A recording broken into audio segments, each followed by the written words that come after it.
सरफराज का सवाल है कि सर आपने कहा कि समाज से बाहर से जो कुछ भी मिल रहा है उसमें और अपनी दृष्टि में भेद करना सीखो। पर सरफराज का कहना है कि सर इतना घुल मिल गए हैं कि पता ही नहीं चलता कि बाहरी क्या है और भीतरी क्या है, पता ही नहीं चलता समाज ने क्या दिया है और मेरा अपना क्या है, पता ही नहीं चलता कि क्या है जो मुझे किसी और ने दे दिया और क्या है जो अपने विवेक से आ रहा है। तो कोई दिक्कत ही नहीं है सरफराज, मान लो कि सब कुछ ही बाहर से आ रहा है, किसी भी चीज पर जल्दी से ये ठप्पा लगाओ ही मत कि ये तो मेरी अपनी है। तुम्हारी अपनी सिर्फ तुम्हारी दृष्टि है जो देख सकती है, और उसको साफ साफ देखो। समझ के चलो कि मेरी अपनी सिर्फ मेरी चेतना है, इंटेलिजेंस है जो समझ सकती है। मैं सब कुछ समझूंगा, मैं किसी भी चीज़ को अपनी समझ से एग्जेम्प्ट नहीं करूंगा, मुक्त नहीं करूंगा।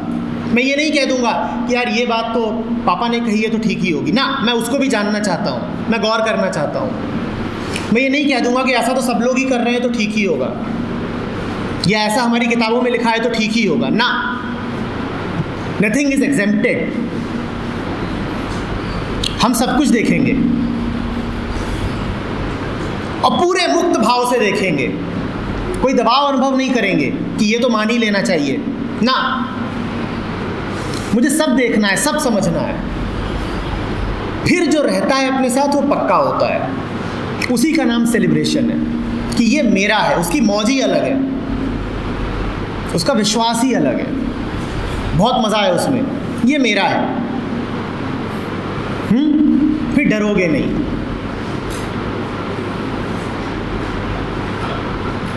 फिर भ्रमित से नहीं रहोगे। फिर कोई भी आकर के तुमको जल्दी से बहला फुसला नहीं लेगा कि किसी ने कुछ कहा और तुम झंझट में पड़ गए कि पता नहीं, क्या पता सही बोल रहा हो। एक बात ये बोल गया, दूसरी बात कोई दूसरा बोल गया, तीसरी बात कोई तीसरा बोल गया और तुम समझ ही नहीं पा रहे हो। तीनों ही बातें ठीक लग रही हैं। जब तीनों ही बातें ठीक लग रही हो तो कहो कि ना, तीनों बाहरी हैं, मैं तीनों को समझूंगा। सिर्फ मेरी समझ मेरी है। क्या मेरी अपनी है? समझ, मेरी अपनी दृष्टि, मेरी चेतना मेरी अपनी है। बाकी कुछ नहीं अपना, बाकी सब कुछ हम देखेंगे, हम देखेंगे। ठीक है।